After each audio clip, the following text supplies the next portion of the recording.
tradition that we have, the way in which the bell is rung is a tradition in our particular school or sect of Buddhism, which is Jodo Shinshu or Shin Buddhism, sort of parallel to Zen Buddhism. You can call our school Shin Buddhism. But it has the same purpose. So if you go to other Buddhist services, you may well find that the bell rings at the beginning. Buddhists in general like ringing a bell for a couple of reasons. One is that typically anyway, the ringing of the bell is beautiful, and secondarily, it reminds them of the Buddha's voice, pure and beautiful. And moreover, something that speaks to me and many Americans is that it's non-judgmental. It's not sorting people into desirable and undesirable or other categories, worthy or unworthy. The Buddha's message, like the bell, is meant to apply to all of us. And in the sutras, they sometimes say that the Dharma falls upon equally like rain falls upon plants. So we all get a chance to benefit from that. So last week we covered two important topics to Buddhism that are not usually part of the introduction. One was ahimsa, which can be translated as non-harming or non-violence. And the other is the middle way, which is a major part of the Buddha's teachings that is discussed, but it's of interest to me that actually the Buddha discovered the middle way before he became an enlightened being. That is, back then we could call him Siddhartha Gautama, his family name, before he was recognized as the enlightened Buddha. And although you can say that there are Buddhas throughout space and time, and on the face of the earth, we're sure that there have been other folks who are Buddhas, everyone agrees in the primacy of Siddhartha Gautama and what he achieved. So what we call Buddhism now goes back to this individual who became awakened. And I did let folks know, if you weren't here last week, that the way in which people talked about Buddhism, in English we like to put isms after things, or it is like Christianity, Buddhism, Islam. People would rather call it the middle way. So they didn't say Buddhism, they called it the middle way, because that was such a strong teaching. And in general, the middle way just means not being bound by A or B as your only choices. Maybe the choices range from A to Z, with lots of choices in between. So in English, we sometimes use the phrase horns of a dilemma. So that means that you don't know which choice to make. They both have positives, they both have negatives. You're not sure what the right thing to do is. The Buddhist application of the middle way would be, well, analyze it, figure out what's positive about one option, analyze what's positive about the other option. Is there something else you can do besides what you immediately see as your only two choices? And this was the case for the Buddha, who was an ascetic doing extreme yoga, starving himself, eating only a few grains of rice a day, trying to live off of the liquid, the water that he got, it's said in the sutras, was from the dew on the leaves of the plants when he woke up every morning. So that may be hyperbole, but it was a pretty extreme life. And the Buddha almost died, and despondent about his ability to continue with his spiritual studies. A young woman came by. This happened to be at the edge of a river. She was watering her family's water buffalo or yak, and gave him a little bowl of porridge of rice and yak milk out of humanity. She pitied him.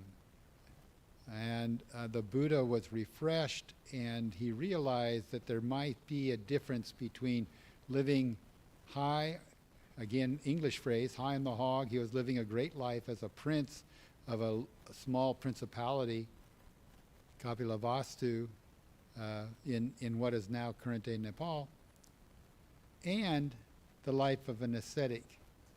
So it wasn't A or B. There was some place in the middle.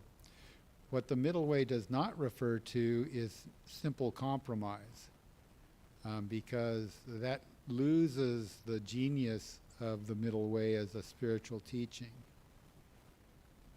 Himsa is important too, because if you think about it, Buddhists have a reputation in general, it's not universal, but in general, as being very peaceful people. And part of that is because, along with other important Indian religions, the principle of nonviolence or non-harming is really important. So both of those are important. Today we're going to go ahead and go through some ritual. We will do a chant, and we'll talk about two other important teachings that once they're established, really identify the sort of field of Buddhism, the boundaries of Buddhism. And all Buddhism, depending on your experience with different schools, sects, or reading, come from these great teachings. I may go ahead and also mention a few things about our particular approach, but this is going to be both inside and outside Buddhism, if you will, because I'll be looking at things outside of the tradition as well as things as they appear from inside the tradition. Regardless, we're so grateful that you could come today, and I did want to thank some people I failed to thank last time, and most of them are here today. That's Yukari Williams, our Certified Minister Assistant, Greg Yonikura, who's helped with some hospitality. We'll have a place to sit down and talk and enjoy a few treats after the service, just one floor down. Last week, our videographer was Brevin Honda, and this week our videographer is Ken Muraoka. We may not be live streaming, but we are recording, and so this will get posted as a video regardless, either way, for those folks who are at home. So please, I apologize, you may not be seeing us in real time, but we really appreciate your attention, those of you who are watching otherwise. So if you were to attend one of our services, what you would notice is that we'd put our hands together and recite the Nembutsu, which for us has the idea of keeping the Buddha in mind. And we do that in the fashion you already saw. I'll go through it very briefly because it's an important tradition, and in our school, but eventually I'll tie it back as well to some of the basic teachings we're talking about. So it involves putting your hands together in Gasho, and one hand is you, one hand is the Buddha. So putting your hands together in this form is already being one with Buddha. This is a common prayerful attitude across many religions, but it has that meaning within Buddhism as well. And then we recite the name of Amida Buddha, either in call and response or just in a flow. In a flow would be Namandavatsu, Namandavatsu, Namandavatsu, Namandavatsu, or starting off a little more formally, Namo Amidabutsu, Namo Amidabutsu, Namandavatsu, and then shortening it as you go. Call and response is what it sounds like. Usually it's a full enunciation of all the syllables, and then some people will also go ahead and recite the name afterwards. But what people don't always know, or we are often reminded, is that when we recite the name of Amida Buddha, in some ways, if you look at it from the outside, we are calling the Buddha. But from the inside, we believe that the Buddha is calling us. Yes, it's our lips, our aspiration, our vocalization that's calling the Buddha, but the inspiration is coming through causes and conditions that we are very grateful to be influenced by, we find ourselves reciting the name of Amida Buddha. So that was behind some of the ritual. You also offered incense, and I just wanted to say a word about that. There are many explanations of what offering incense means, but one that is very simple and certainly covers all Buddhist schools is that the Buddha does not need our smoke. The Buddha does not need incense. Rather, we go ahead and light incense and put our hands together and bow because we're purifying our minds. So the offering to the Buddha is our pure mind. In other words, all of the baggage that we carry, all of the gripes we have, maybe we're not happy people, we set those aside because that's not the best offering to the Buddha. The best offering to the Buddha is a non-judgmental mind ready to receive the Dharma. The Buddha wanted people to hear the Dharma. He didn't want them to go ahead and do all of the intellectual sorting and objecting and figuring out how you would debate it at the moment. Rather, he wanted folks to hear the Dharma, and then later on, when you can be in repose, when you don't have any pressures on you, you can think back and say, well, this is what the teaching was. Is this something that's good for me? Will this help me in my life? And the Buddha may be unique among the world's great spiritual teachers who had that kind of attitude. It's almost a take it or leave it attitude. Keep what's useful. So some of you realize just how voluminous the Buddhist teachings are. There are over 1,000 works in the Mahayana canon, and there are other canons as well, the Theravada, the Vajrayana, or Tibetan canon. And you're unlikely to have the luxury to read those full canons in a lifetime. So we are exposed to the Buddha's teachings in smaller doses because that's our mind. We can focus on one thing at a time. So today I hope that you do find one thing that you can apply and make your life a little bit easier. So I have a personal request, and I would prefer to go ahead and do it this way. That is, we have readings in our book that you could read. We have sutras that we could chant together. But I'd like to be able to go ahead and chant the Metta Sutra or Metta Sutta, loving kindness meditation it's sometimes called, with you in a way where you're not looking at a book. And I think we can do this. The beginning of the meditation goes like this. May all beings be happy and well. May no harm or difficulty come to them. May they live in peace and harmony. So that's the formula. And all of the stanzas, the verses, simply go to another subject. After may all beings, may I be happy and well. And that after that, your family, may my family be happy and well.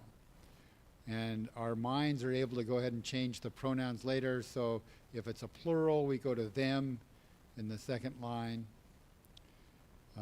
or they in the third line. So I think it's a pretty easy exercise, and I'd like to try that. So what I will do is I will first do the first stanza on my own, then I'll ask you to join me, and then I'll just give the prompt for the next stanza.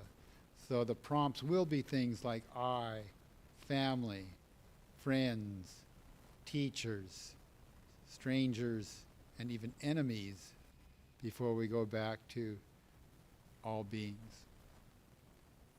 So please join me with your hands together in Gasho. Listen to this first time. May all beings be happy and well. May no harm or difficulty come to them.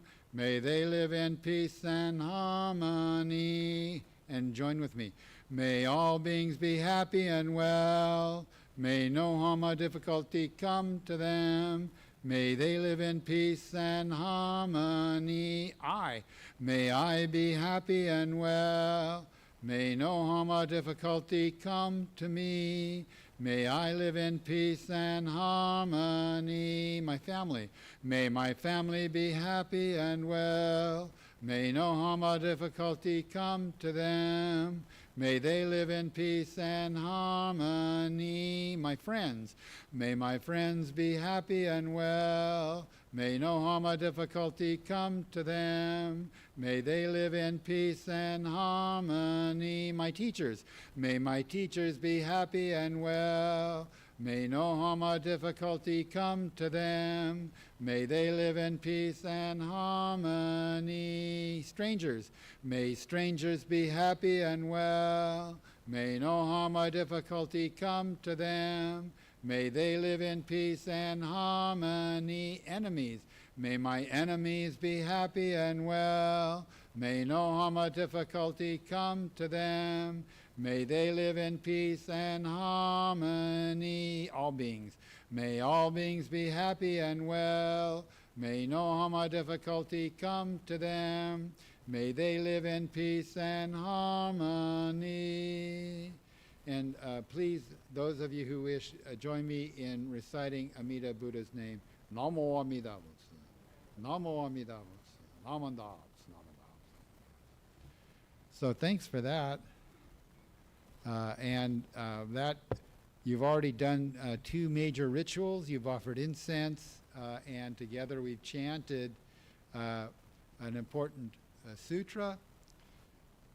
We really like the Metta Sutra because it's so clear in English. Many of the sutras that we do chant, even translated into English, are kind of hard to understand.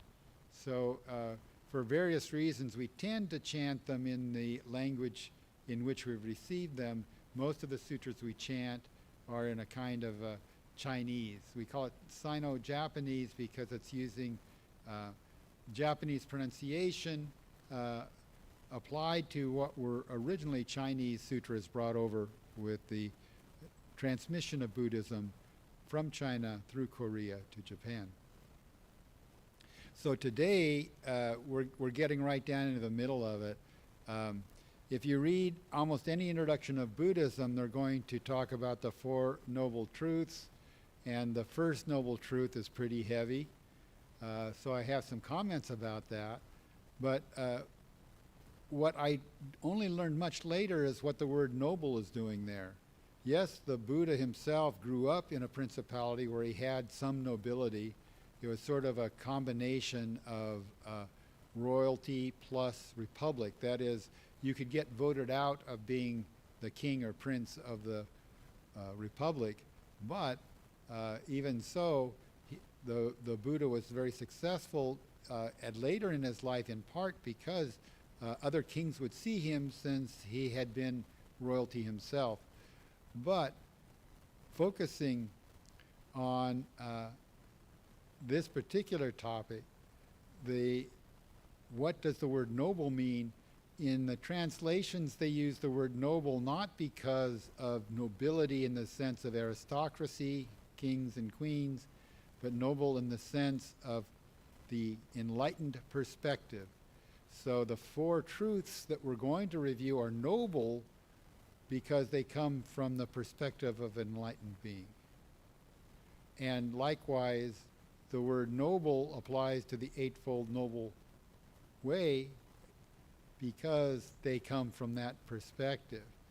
Now, you could also argue, well, if that's the case, then any Buddhist teaching should be called the noble teaching. So that's probably true logically, but the tradition is to go ahead and use the word noble, especially for those 2 numbered lists.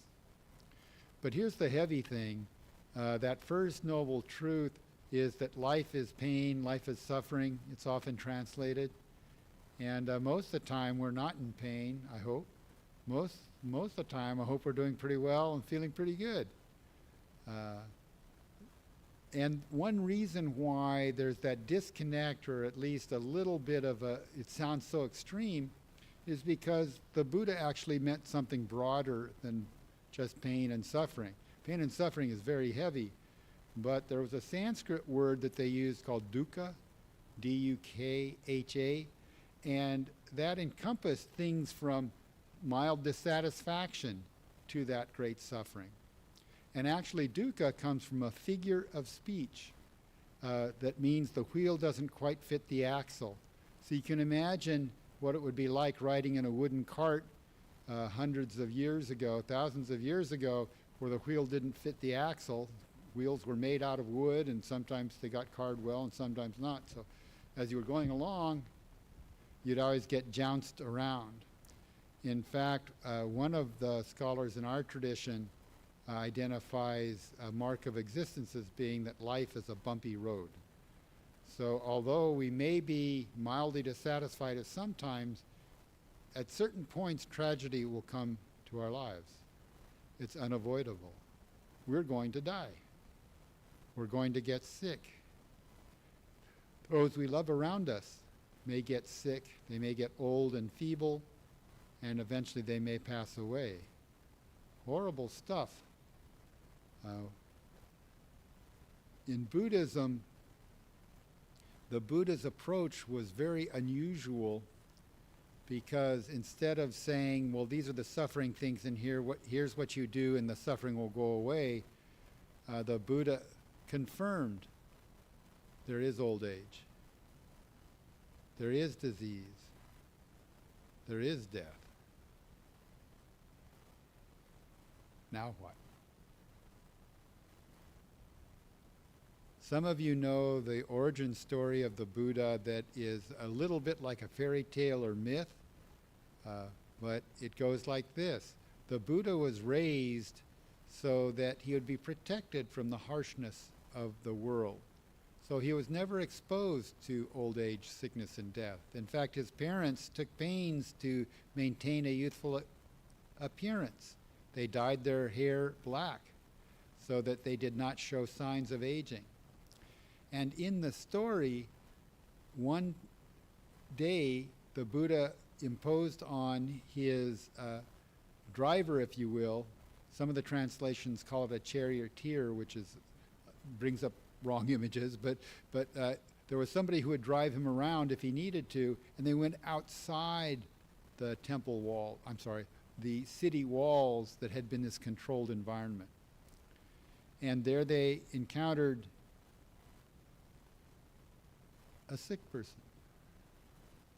They encountered an old person, not, the kind of bubbly and happy senior citizens we see in TV commercials, but somebody who was really ravaged by age.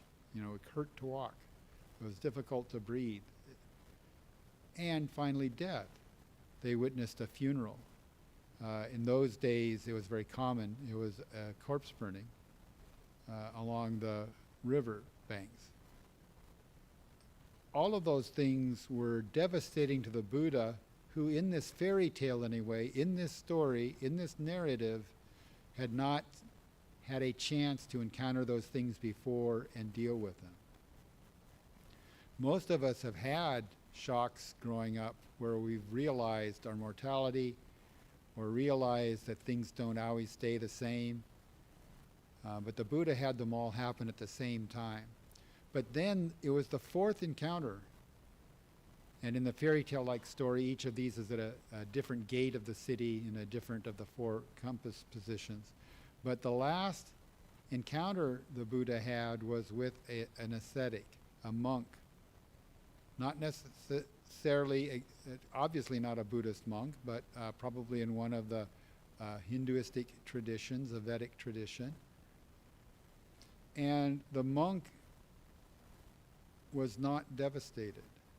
That is, that he seemed to be relatively happy, he seemed to be comfortable, and yet, if he encountered a sick person, he would ask if they were all right, try to help them, try to get them help. If he encountered an old person, it was the same thing.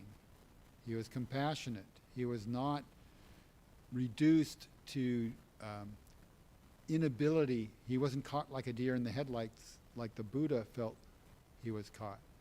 And finally, at a funeral, the monk would go ahead and express his condolences to the living.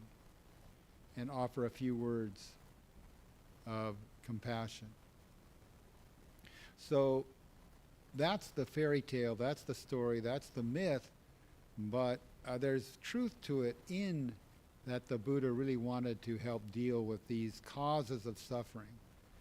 So I said earlier that the Buddha was unusual because he didn't say, okay, do this, do X, Y, and Z, and you'll be okay. What he said was that these are the causes of suffering.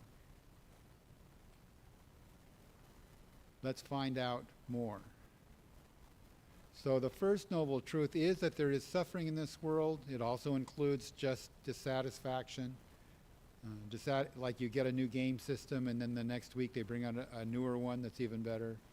Or you buy a new car and it gets a ding in it the first week. Or all sorts of things can set us off. Maybe you have a neighbor that's too loud all the time. Those things can set us off, but they're not the deep suffering that we want to focus on just now. But they all fall under the same prescription. So the second noble truth is that that's because we're too wedded to the way we things want to be. When things don't go our way, we get upset, we suffer. And there are some very basic truths, like old age, sickness, and death, that we have no control over. We can ameliorate them, we can try and do the best we can under the circumstances, but we are not able to halt them. So sometimes in translations you'll read things like, because of that, the second noble truth is that we suffer because of our attachments. But what we're being attached to is simply things aren't going the way we want. The word attachments is a little funny. We don't use it quite so much in the same way colloquially in English, but if you think about it, it's true. It's painful to us to remember the way our grandparents, for example, got older, less firm, more frail, and had more difficulties in their lives just with everyday existence. It's painful. Or sometimes they say passions, but passions really is getting at the same point. It's not that you're not supposed to have emotions. We all have emotions. We'd be psychopaths or sociopaths if we didn't have emotions about these things in our lives. But we have those passions because things aren't going our way, not the way we want. The third noble truth is that there is indeed a way to overcome these sufferings in our life. And the fourth noble truth I want to abstract out first simply as the spiritual way. That is that by developing our own spirituality, we come to better terms with these harsh realities of life.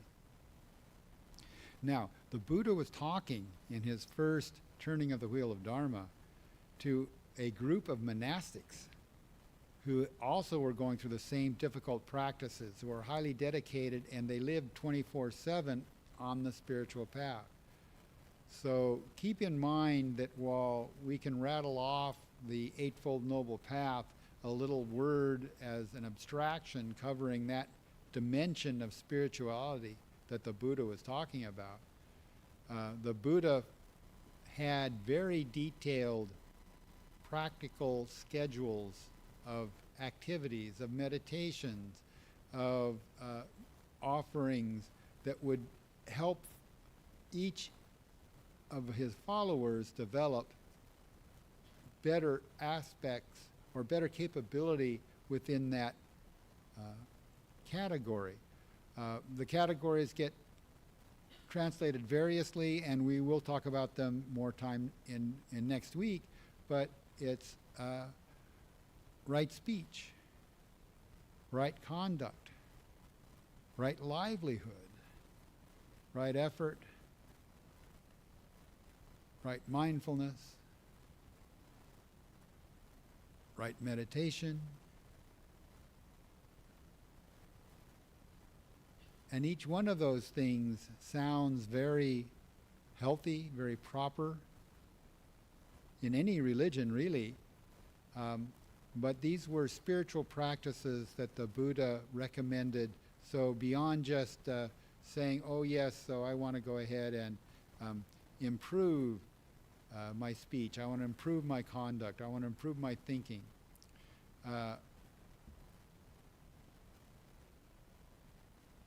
Instead, each one of those is its own kind of program. And it's not a step program. You don't do step 1, step 2, step 3, step 4.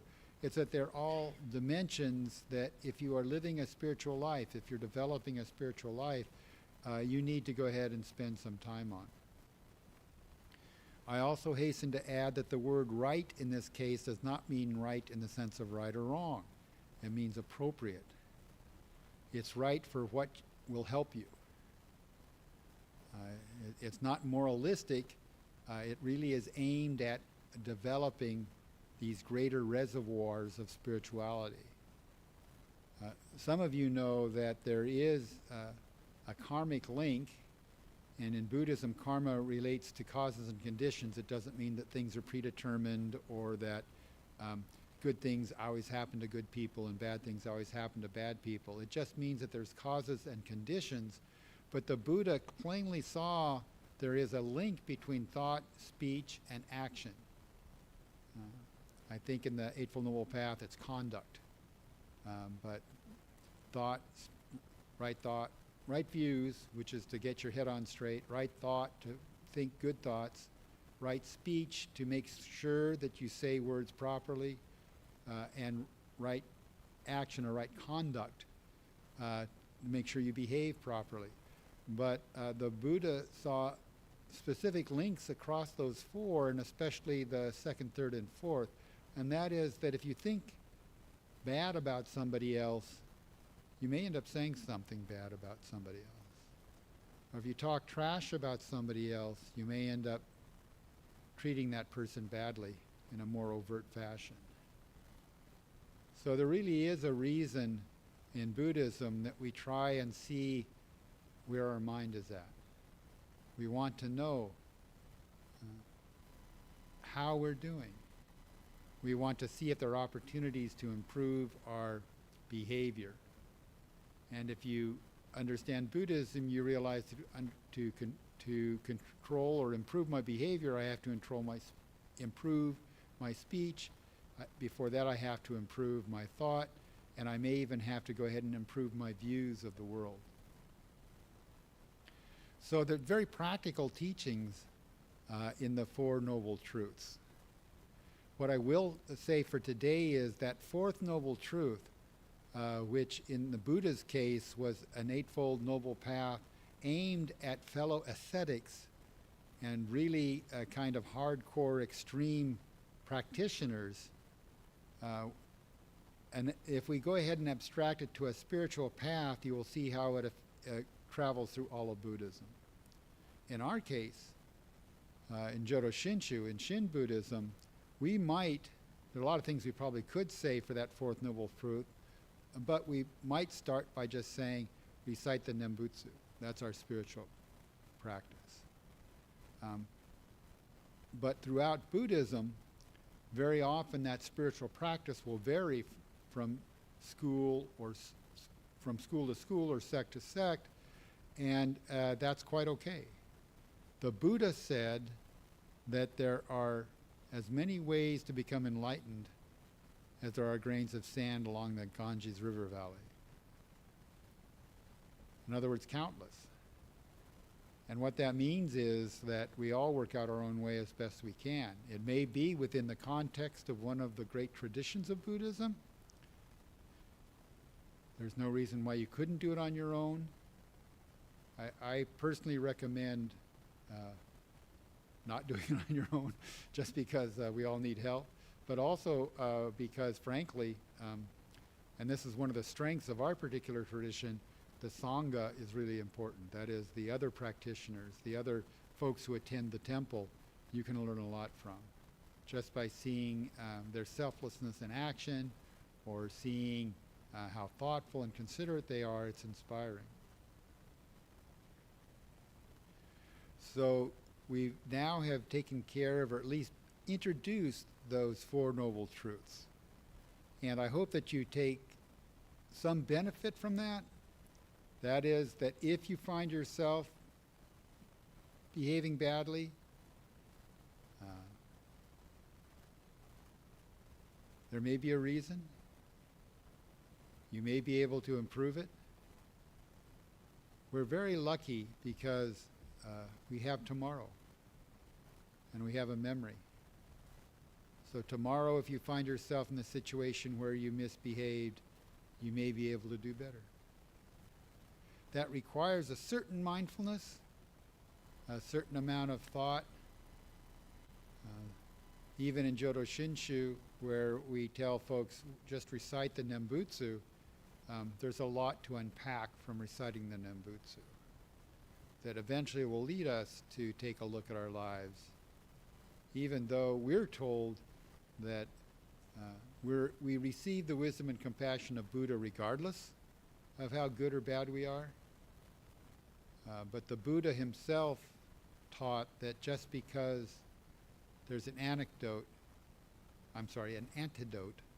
you shouldn't take the poison. Okay? So we have reason to go ahead and focus on our own ethical behavior within Buddhism and within that context. So I did want to talk about the three poisons for a minute. It's a very powerful concept. The Buddha thought that these three things can be identified as the cause of some of our suffering. One is anger, one is greed, and one is ignorance. Now, you could use different translations of those words and change the order slightly. One would be greed, anger, and stupidity. That was a fun thing that some ministers in our tradition did for a while because the acronym is GAS. And so they could, in a sermon they could say, "Do you have gas?" And then they'd explain that they're referring to the three poisons. But the three poisons are not such a joke. The Buddha talked about them directly. Anger, for example, and there's some very good Buddhist books if some of you have anger issues. But the Buddha said that getting angry at somebody is like picking up a burning coal to throw at them. So you burn yourself by picking up the coal, in other words. You may hit the other person and harm them as well. Or greed, if you realize that you're doing things unnecessarily that are too much in advance of your own agenda, too much in advance of your own wealth or lack thereof, that can be difficult. You won't be able to see things clearly because you've got this chip on your shoulder. You've got this filter where everybody else is doing well and you're not. You have a lot of pent-up anger about that, perhaps. And ignorance refers to our inability sometimes to see the bigger picture. So the antidote to ignorance, of course, is going ahead and developing yourself spiritually on the spiritual path, developing right views, for example, on how the world works.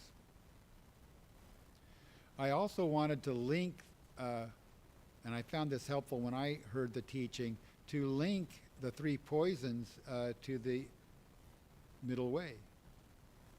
If you look at the middle way in terms of time, that is, most of the times we get angry, it's because of something that already happened. Somebody slights you. Somebody says something cutting. Somebody cheats you. That happened in the past and you get angry. And greed is most often associated with the future. This is what I want. This is what I'm entitled to. How come I'm not getting it?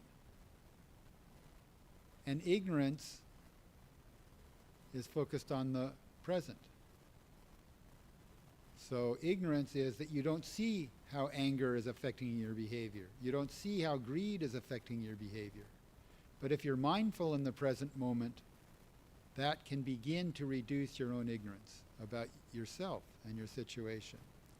So in this case, the middle way is to reside in the present moment. Not so much on the past, not so much to the future.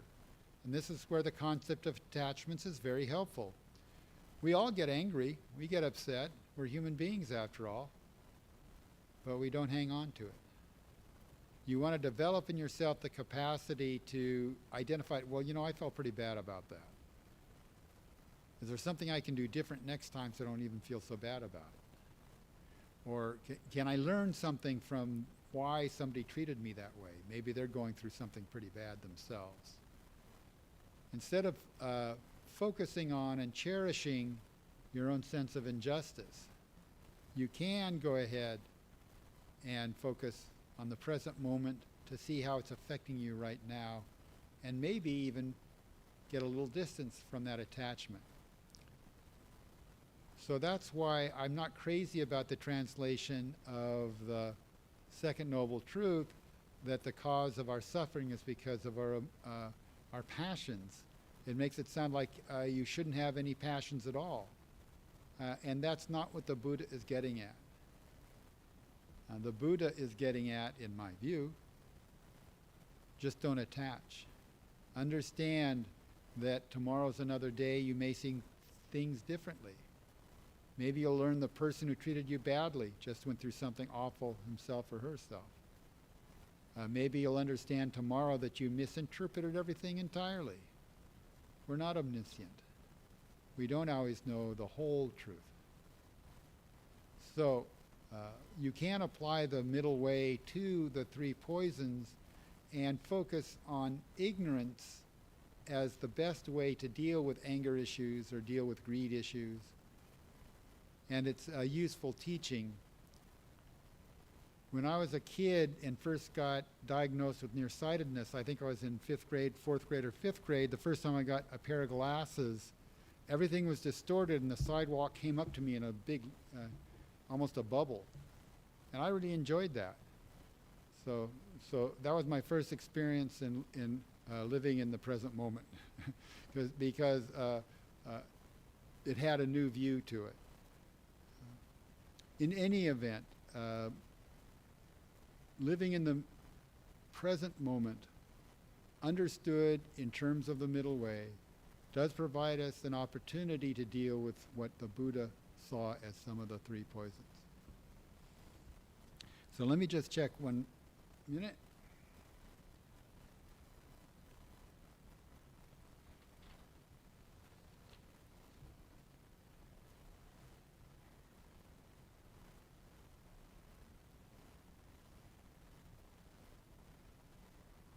So I wanted to thank everyone for coming today.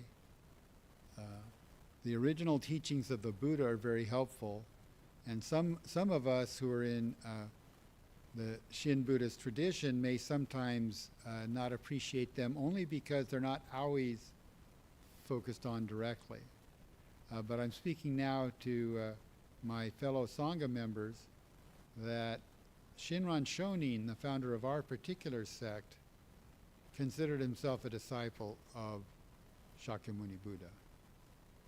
Shakyamuni being the clan that the Buddha belonged to, the clan of the Shakyas.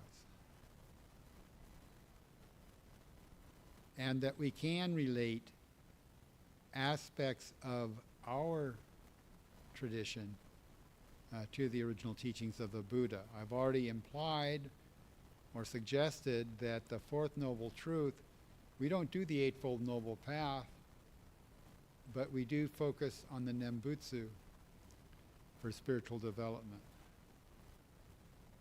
And I should also mention in Japanese Buddhism especially, most of you know that the sects that developed about the same time as Jodo Shinshu, I don't know, 1200s, 1400s, they all tended to focus on one thing. So one practice they saw as encapsulating the spiritual development. So most folks are familiar with meditation practices, Zen meditation, in the Japanese way, or Vipassana. Or some of you may know Soko Gakkai or Nichiren Buddhism, where the focus is on the recitation of the Lotus Sutra. And that sounds simplistic, but when it's unpacked, basically you're exploring all the wisdom of the Buddha within the Lotus Sutra. So Japanese Buddhism itself tends to focus on just one thing and does not focus so much on how we are related to the roots of the tree of Buddhism.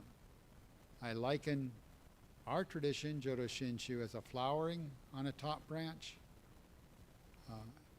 But we have roots that go all the way back to ancient India, some 2,600 years ago. So there's nothing wrong with exploring those and appreciating them from time to time. And for some of you who may have a passing or just beginning interest in Buddhism, I hope that some of the comments here I've made are helpful. So I am going to make a quick announcement. I'm going to invite you to our hospitality downstairs, where if you do have questions, we can continue the conversation. And encourage you as well to attend our final session, which is just next week. We'll talk more about the Eightfold Noble Path in detail. And before I finish, I did promise that I would talk just one moment about the Bodhisattva. In Mahayana Buddhism, that is, you could identify it as the Buddhism that has Chinese roots. After Buddhism went to India, it went to China and went through some changes. And so most of the Mahayana sects existed in India, but they became a little more perfected, or at least formal, in China.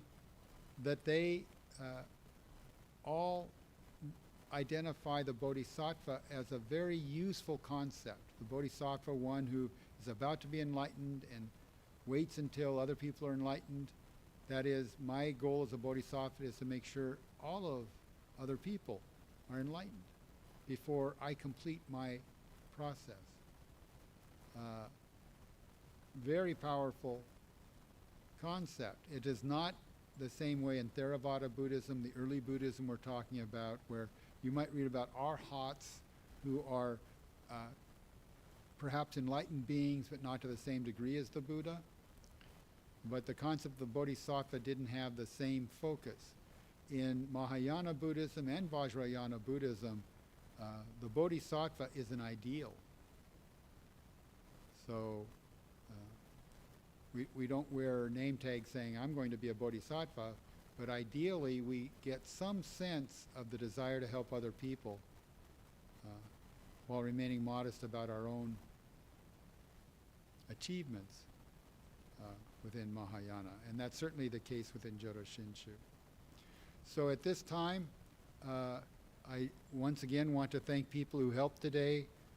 Yukari Williams, Certified Minister's Assistant, Greg Yonakura, who helped start the coffee maker downstairs and set out some nice desserts, awfully good-looking chocolate cake, and Ken Muroka, who's helping us record this session. Please join me in expressing gratitude by putting your hands together in Gasho, and call in response, Namo Amida Butsu, Namo Amida Butsu, Namanda. Thank you very much. You're welcome to offer incense before you go, and then please join us downstairs. Take care.